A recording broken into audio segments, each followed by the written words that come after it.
If you're a violinist who's gotten calluses on the tips of your fingers from playing, there's a good chance that you're actually pressing down on the string a lot harder than you need to. I say this as someone who used to have calluses on the tips of my fingers, but when I learned how to actually press down the string without using too much force, those calluses eventually went away, and that's despite the fact that I continued to practice just as much. But in the process of learning to do this, I actually learned a lot more about left-hand technique than I thought. Before we get into more, I'm David. I've been playing the violin for over 20 years and teaching for over 10. I studied the Dounis Method, and this method has completely transformed my playing by teaching me to play with my natural instincts and learning to follow my body's natural line of motion when playing. The great violin virtuoso Pablo Sarasate said that he practiced 14 hours a day for 37 years. But when other violinists looked at the tips of his fingers, they noticed that they couldn't even tell that there were string indentations on it, meaning that he definitely had no calluses. Now, when I first learned that, I was pretty shocked at the fact that he had no calluses despite practicing that much, because I, who was definitely not practicing that much, had very clear calluses on the tips of my fingers. I figured that some players just formed calluses more easily because of their skin, or that some players just had an easier time playing with more finger pressure. But when I learned how to bring the string down to the fingerboard without using brute force, I saw that the calluses on the tips of my fingers eventually went away.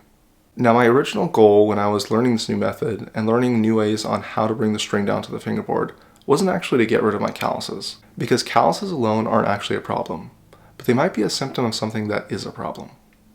In my case, I found out very clearly that I was pressing the string down a lot harder than I needed to, and that was negatively impacting the rest of my left-hand technique. Things like vibrato, shifting, or even lifting and dropping the fingers, especially at faster speeds. All of those were negatively impacted by the fact that I was squeezing down the strings a lot harder than I needed to. And in fact, you never actually need to squeeze the strings down. The Dounis approach to bringing the string down to the fingerboard is actually by using the vibrato. Now, before we get into that, I want to first show you how to bring the string down to the fingerboard without vibrato, in case you don't want to vibrate or haven't learned the vibrato yet. Start with your fingers on the string without applying any pressure. Then place your right hand on top of your left hand and slowly press your left hand down until you notice that your fingers have brought the string down all the way to the fingerboard.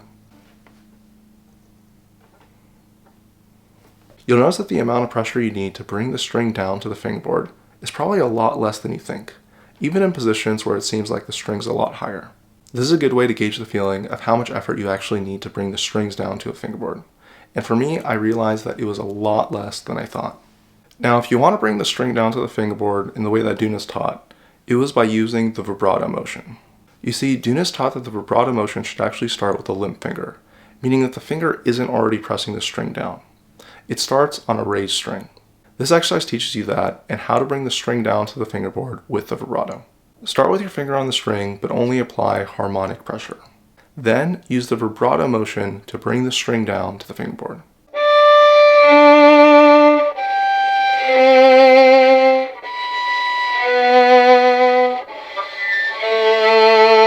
You should notice that as you use the initial shake of the vibrato to bring the string down to the fingerboard, that not only does the finger feel more relaxed when you're vibrating, but the finger isn't pressing down on the string. It's the motion of the vibrato that keeps the string down. Now, while that may seem like a subtle difference, it's actually key to feeling a natural left-hand technique. If you feel like you constantly have to hammer the string down in order to get the pitch, your left hand won't feel very fluid. When your fingers come down, it should feel like they're just dropping with the pull of gravity, and without you having to add much additional force to bring the string down.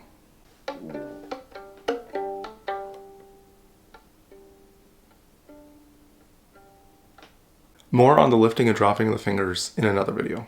Now, when playing fast, you actually don't even need to press the string down all the way to get the sound. But even when playing at slow to medium tempos where you need to bring the string down, you still don't want to feel like you're having to press it down each time. If you're not using vibrato, it should be brought down using minimal pressure, like I showed before.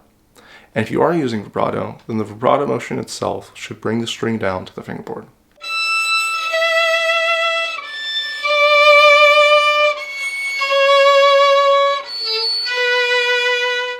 Now, as I mentioned, when playing fast, you actually don't even need to press the string down all the way. And in fact, it would actually be detrimental to your fast technique if you tried to press the string down for every note that you were playing when playing fast. To demonstrate this, start by just playing a finger pattern by only applying harmonic pressure.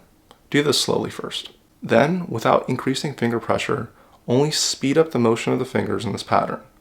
You'll notice that as you approach a fast tempo, that you're able to articulate the notes without actually pressing them down all the way. In fact, you can play fast left-hand passages by only applying harmonic pressure.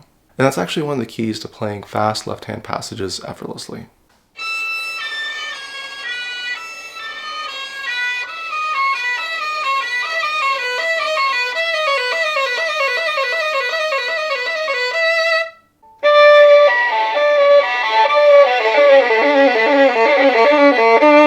Now you may have noticed at the beginning of the video that I said violinist, and you may be wondering, does this apply to other instruments like the cello or viola? Well, as strings get thicker, you may still form calluses even if you're not pressing the string down too hard. But all of the exercises from this video can still be applied to those instruments to learn how to bring the string down without pressing it too hard or without using brute force.